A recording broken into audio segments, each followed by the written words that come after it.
Hi, my name is Caroline. I'm with the Lowell Telecommunications Center here at FolkFest 2023. Can you introduce yourself, tell us about your craft and what you're doing here at the festival? I'm Bob Fuller, and I'm a third-generation wheel builder.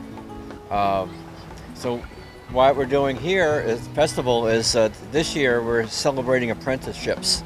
And my daughter, Christina, has been an apprentice of working with me for the last 2 years, learning how to build steering wheels. That's great. Christina, how has your experience during your apprenticeship been? It's been really good. I enjoy working with my dad. I think we have a good understanding in a working relationship, which helps. So yeah, it's been great. Very great. So you're a third generation wheel builder. What goes into building a wheel?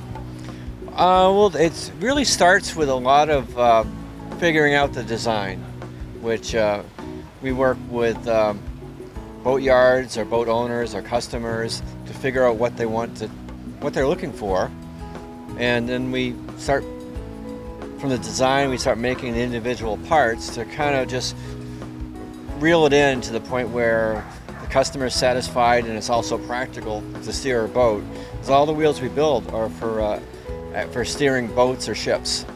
There's nothing decorative about them. They're real wheels.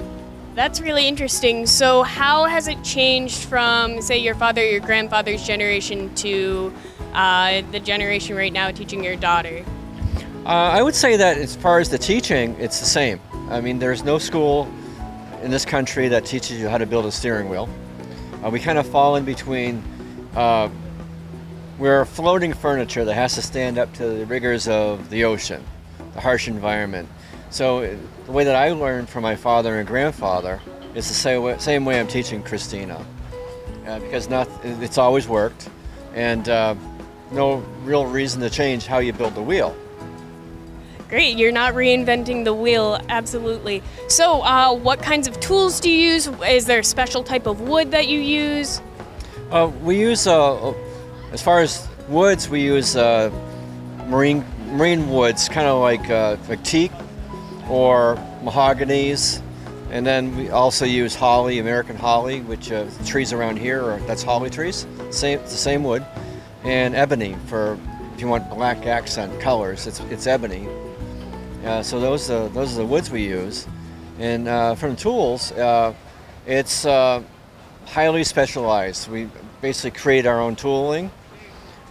We do use a lathe where we make all the spokes, turning the spokes by hand with a lathe. Still use a lot of hand tools. The important thing is that when the wheel's being assembled, that it have nice tight fit to it that'll stay together. And that involves a lot of handwork and a lot of just fitting and refitting until it's right. Great, thank you so much. So looking behind us, we have 3 finished wheels.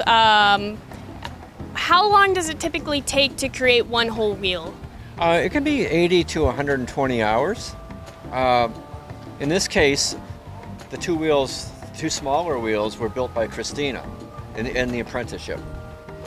So our apprenticeship lasted 2 years. But Christina was in my shop from an early age anyways, and this is just going to continue. What has been your favorite part about learning the trade and the nitty-gritty details of it? I think one of my favorite parts is working with my dad. I very much enjoy the fact that we're carrying on the art. Personally, I really do enjoy creating inlays and the actual designs. They're very custom and they're a lot of fun to do. So this is my very first wheel I made, and I wanted it very inlaid with different things, so we cut these diamonds and circles out and the inlaid stripes. Yeah. That's great, thank you so much. Do either of you have anything to add before we wrap it up? I would just say that we're here at the Lowell Folk Festival, and this is a great setting because it celebrates people that are working with their hands in the city. And the other thing too is that the Mass Cultural Council is in back of all these apprenticeships. They realize that they're trying to preserve crafts or arts that are specific to Massachusetts. and without the help of them, you can easily see these crafts disappear.